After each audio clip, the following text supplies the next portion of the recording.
ओम नमः शिवाय। जिस प्रकार इस ब्रह्मांड का न कोई अंत है और न ही कोई शुरुआत, उसी प्रकार शिव अनादि हैं। संपूर्ण ब्रह्मांड शिव के अंदर समाया हुआ है। आइए श्रवण करते हैं सोमवार व्रत कथा। प्राचीन काल की बात है। एक नगर में एक बहुत धनवान साहूकार रहता था, जिसके घर में धन की कमी नहीं थी, परंतु उसको एक बहुत बड़ा दुख था कि उसके कोई पुत्र नहीं था। वह इसी चिंता में दिन रात लगा रहता था। वह पुत्र की कामना के लिए प्रत्येक सोमवार को शिव जी का व्रत और पूजन किया करता था तथा सायंकाल को शिव मंदिर में जाकर शिव जी के सामने दीपक जलाया करता था। उसके इस भक्ति भाव को देखकर एक समय पार्वती जी ने शिव जी महाराज से कहा कि महाराज, यह साहूकार आपका अनन्य भक्त है और सदैव आपका व्रत और पूजन बड़ी श्रद्धा से करता है। इसकी मनोकामना पूर्ण करनी चाहिए। शिव जी ने कहा, हे पार्वती, यह संसार कर्म क्षेत्र है। जैसे किसान खेत में जैसा बीज बोता है वैसा ही फल काटता है, उसी तरह इस संसार में जैसा कर्म करते हैं वैसा ही फल भोगते हैं। पार्वती जी ने अत्यंत आग्रह से कहा, महाराज, जब यह आपका अनन्य भक्त है और इसको अगर किसी प्रकार का दुख है तो उसको अवश्य दूर करना चाहिए, क्योंकि आप सदैव अपने भक्तों पर दयालु होते हैं और उनके दुखों को दूर करते हैं। यदि आप ऐसा नहीं करेंगे तो मनुष्य आपकी सेवा तथा व्रत क्यों करेंगे।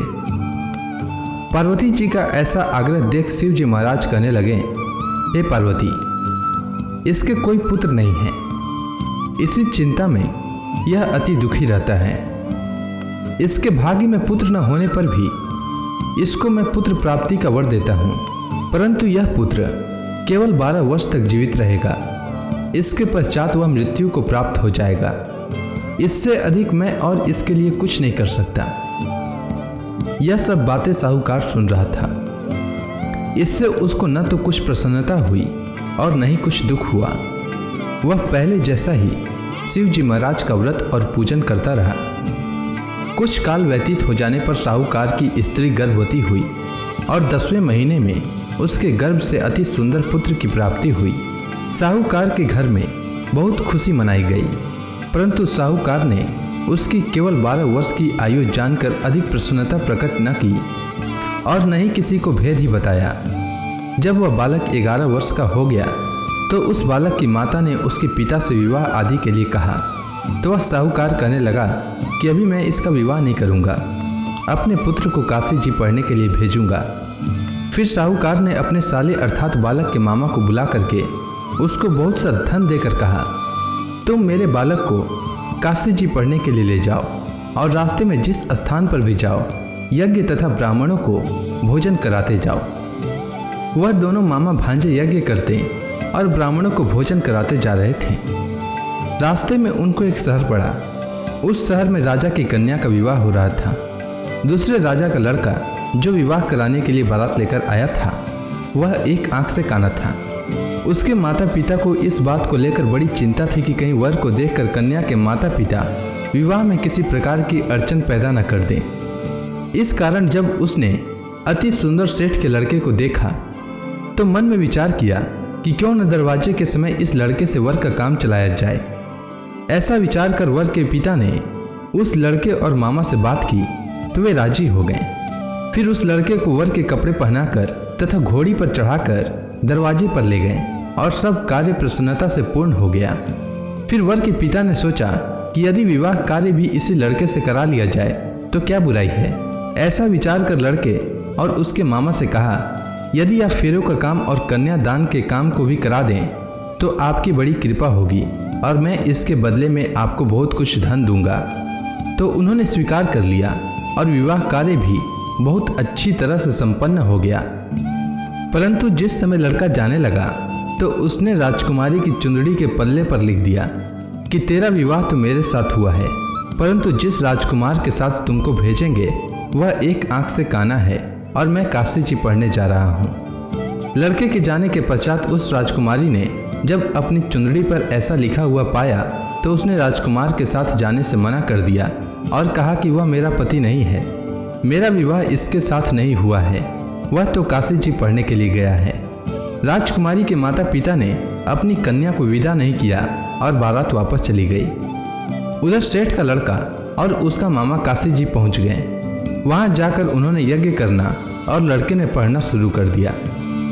जब लड़के की आयु 12 वर्ष की हो गई तो उस दिन उन्होंने यज्ञ रचा रखा था कि लड़के ने अपने मामा से कहा कि मामा जी आज मेरी तबीयत कुछ ठीक नहीं है। तब मामा ने कहा कि अंदर जाओ और सो जाओ।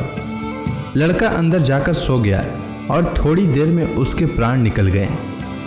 जब उसके मामा ने आकर देखा कि वह मुर्दा पड़ा है तो उसको बड़ा दुख हुआ और उसने सोचा कि अगर मैं अभी रोना पीटना मचा दूंगा तो यज्ञ का कार्य अधूरा रह जाएगा। अतः उसने जल्दी से यज्ञ का कार्य समाप्त कर ब्राह्मणों के जाने के बाद रोना पीटना आरंभ किया। संयोगवश उसी समय शिव पार्वती जी उधर से जा रहे थे। जब उन्होंने जोर जोर से रोने की आवाज़ सुनी तो पार्वती जी कहने लगी कि महाराज कोई दुखिया रो रहा है, उसके कष्ट को दूर कीजिए। जब शिव पार्वती ने पास जाकर देखा तो वहाँ एक लड़का मुर्दा पड़ा था। पार्वती जी कहने लगी कि महाराज यह तो उसी सेठ का लड़का है जो आपके वरदान से हुआ था। हे महाराज, इस बालक को और आयु दीजिए, नहीं तो इसके माता पिता तड़प तड़प कर मर जाएंगे। पार्वती जी के बार बार आग्रह करने पर शिव जी ने उसको जीवन वरदान दिया और शिव जी महाराज की कृपा से लड़का जीवित हो गया। शिव जी और पार्वती जी कैलाश पर्वत पर चले गए। तब वह लड़का और मामा उसी प्रकार यज्ञ करते तथा ब्राह्मणों को भोजन कराते हुए अपने घर की ओर चल पड़े। रास्ते में उसी शहर में आए जहां उसका विवाह हुआ था।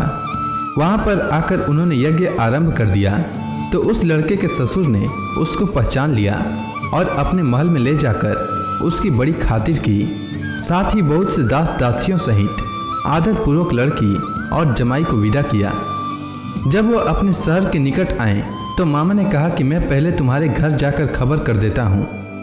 जब उस लड़के का मामा घर पहुँचा तो लड़के के माता पिता घर की छत पर बैठे थे और यह प्रण कर रखा था कि यदि हमारा पुत्र सकुशल लौट आया तो हम राजी खुशी नीचे आ जाएंगे, नहीं तो छत से गिरकर अपने प्राण खो देंगे। इतने में उस लड़के के मामा ने आकर यह समाचार दिया कि आपका पुत्र आ गया है, तो उनको विश्वास नहीं हुआ। तब उसके मामा ने शपथ पूर्वक कहा कि आपका पुत्र अपनी स्त्री के साथ बहुत सारा धन लेकर आया है। तो सेठ ने आनंद के साथ उसका स्वागत किया और बड़ी प्रसन्नता के साथ रहने लगे। इसी प्रकार से जो कोई भी सोमवार के व्रत को धारण करता है अथवा इस कथा को पढ़ता या सुनता है उसकी समस्त मनोकामनाएं पूर्ण होती है। उम्मीद है आपको सोमवार व्रत की कथा अच्छी लगी होगी। अगर आपको यह वीडियो अच्छी लगी हो तो कमेंट सेक्शन में ओम नमः शिवाय लिखना न भूलें। धन्यवाद।